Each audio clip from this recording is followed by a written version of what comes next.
दो भोजनों के बीच कम से कम 5 से 6 घंटे का अंतर होना चाहिए। जीने का आदर्श तरीका तो ये होगा कि जीवन में नींद ही ना हो, पर अभी ये संभव नहीं है क्योंकि शरीर में अब भी कुछ जड़ता है यानी इनर्शिया है। तो नींद कम से कम हो, बाकी समय शरीर आराम से रहे।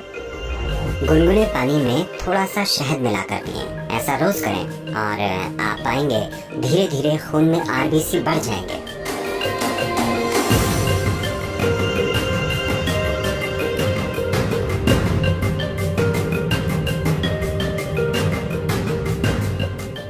अगर भोजन की बात करें, सबसे महत्वपूर्ण चीज जिसका आपको ध्यान रखना चाहिए वो ये है, किसी दिन जब आप कोई भोजन खाते हैं, चाहे आप जो भी खाते हैं, आपको ध्यान रखना चाहिए कि वो भोजन कितनी जल्दी पचकर आपका हिस्सा बन जाता है।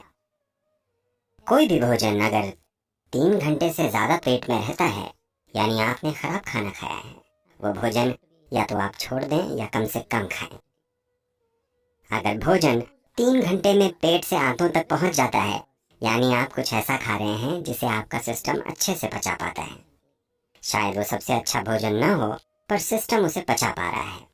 और दो भोजनों के बीच अगर आप 5 से 6 घंटों की दूरी बनाए रखते हैं और बीच में अगर कुछ भी ना खाया जाए, तो आप पाएंगे कि कोशिकाओं या सेल्स के स्तर पर सिस्टम में सफाई होगी। सेलुलर स्तर की ये सफाई स्वस्थ जीवन के लिए सबसे जरूरी और सबसे ज्यादा महत्वपूर्ण है। तो दो भोजनों के बीच कम से कम 5-6 घंटों का अंतर होना चाहिए। अगर आपकी उम्र 30 से ज्यादा है तो दिन में दो बार अच्छे से भोजन करना काफी होगा। एक सुबह का भोजन और एक शाम का। शाम के भोजन के बाद कम से कम 3 घंटे रुककर सोना चाहिए और कुछ शारीरिक काम होना चाहिए। जरूरी नहीं है कि बहुत भारी या जोरदार गतिविधि हो, बस थोड़ी सी सैर या शायद थोड़ा सा डांस या ऐसा कुछ। अपने लिए कुछ ऐसा करें ताकि शाम के भोजन के बाद कम से कम 20 से 30 मिनट कुछ शारीरिक काम हो। ऐसा करने से आपका सिस्टम काफी स्वस्थ होगा।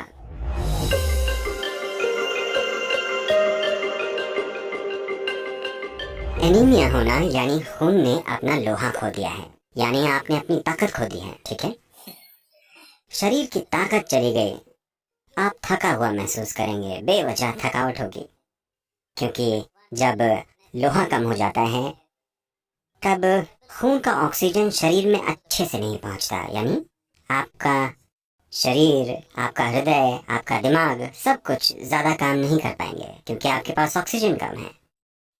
तो खून में ऑक्सीजन की मात्रा को बढ़ाना एक जरूरी चीज है, क्योंकि शरीर की सेहत, उसका खुद को आसानी से जीवंत करना, इसके लिए खून में ज्यादा ऑक्सीजन होनी चाहिए और ये क्षमता कम हो जाएगी। खासकर महिलाओं को ध्यान रखना चाहिए, उनके शरीर की प्रक्रिया के कारण उनमें हीमोग्लोबिन की कमी हो सकती है, जिससे खून में ज्यादा ऑक्सीजन नहीं समा पाएगा और बेवजह वो थक जाएंगे। अगर आरबीसी कम है तो बुद्धि पर भी असर होगा, क्योंकि दिमाग में ऑक्सीजन कम होगा तो इसका असर शरीर और दिमाग दोनों पर होगा। तो इससे बचने का एक सरल तरीका है, रोजाना हल्के गर्म पानी में थोड़ा शहद मिलाकर पीना। रोजाना ऐसा करें, इससे धीरे धीरे आरबीसी की मात्रा बढ़ जाएगी। खून में ज्यादा ऑक्सीजन होगा तो अचानक ज्यादा ऊर्जा महसूस होगी, अचानक सब सक्रिय हो जाएगा, शरीर का कायाकल्प होगा, मृत कोशिकाओं की जगह नई कोशिकाएं पैदा होंगी। जो जड़ता आप अपने शरीर में और अपने मन में महसूस करते हैं वो बहुत कम होने लगेगी।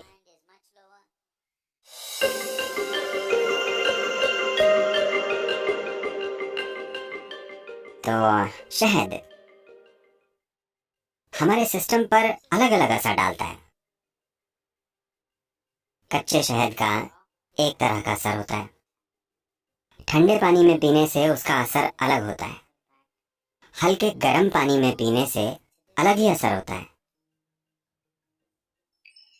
हम यहाँ इसे हल्के गर्म पानी में पीकर सिस्टम को खोलना चाहते हैं। If you put it into boiling water, some part of honey will turn poisonous. उबलते पानी में डालने से शहद का कुछ हिस्सा जहरीला हो जाता है, तो इसे कभी भी उबलते पानी में नहीं डालना चाहिए या इसे पकाना नहीं चाहिए। मैं जानता हूँ कि पश्चिम में लोग शहद के केक बनाते हैं, वो इसे पकाते हैं। एक तापमान को पार कर जाने के बाद शहद जहरीला हो जाता है, तो आपको इसे ऐसे तापमान में रखना चाहिए कि ये पीने लायक हो। इसे गुनगुने पानी में डालें, उबलती हुई गर्म चीजों में इसे न डालें।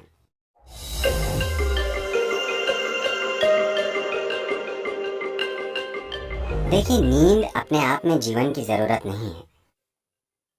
शरीर को नींद नहीं, आराम चाहिए। नींद आराम का बस एक रूप है। कई लोग ऐसा सोचने लगे हैं, तमिलनाडु में अगर कोई कहे रेस्ट पनिकरांगा, यानी वे सो रहे हैं। जरूरी नहीं है, बैठकर भी आराम हो सकता है ना? हाँ, खड़े होकर भी आराम हो सकता है। दौड़ते दौड़ते खड़े हो जाने पर भी आराम मिलता है। आप खड़े थे, अगर आप बैठ जाएं तब भी आराम मिलता है। आराम करने के कई तरीके हैं। सबसे जरूरी बात यह है कि आराम यानी आप ऊर्जा का इक्वेशन बदल रहे हैं, यानी ऊर्जा का खर्च कम हो रहा है पर इसकी पैदावार उसी तेजी से हो रही है।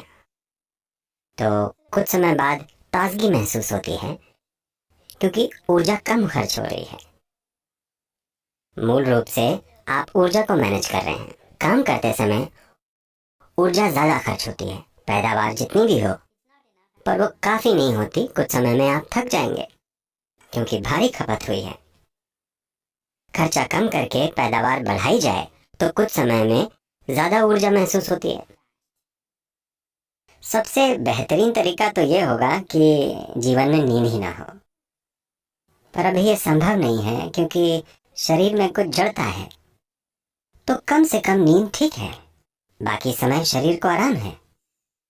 अगर शरीर आराम से रहे तो नींद तब तक नहीं आती जब तक शरीर एक तरह से थक न जाए। तो शरीर कभी भी नींद नहीं मांगता, पर आराम जरूर मांगता है। अगर आपको यहाँ आराम से बैठना नहीं आता तो ये ऐसे आराम करेगा, इस प्रकार। अगर आप बिल्कुल आराम से बैठ पाए तो ये बिना सोए घंटों बैठेगा, वरना शरीर को सिर्फ नींद में ही आराम मिलेगा। अभी यहाँ बैठे बैठे आप एक सरल काम कर सकते हैं कि आप यहाँ आकर बैठ जाएं। बस अपना ध्यान अपने सिर के ऊपर से अपने पैर की उंगलियों तक ले जाएं और देखें क्या सब कुछ ढीला और आराम से है या आप ऐसे बैठे हैं। इसे जितना हो सके उतनी आराम की स्थिति में लाएं, जितना आपसे हो सके।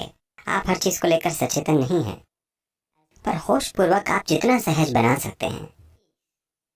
आप अचानक देखेंगे कि अगर आप 10 बजे सोते हैं और आप बस 1 घंटे यहाँ आराम से बैठते हैं तो आपकी नींद आधे घंटे आगे बढ़ जाएगी। 10 बजे नींद नहीं आएगी, आप खुद ही जागते रहेंगे।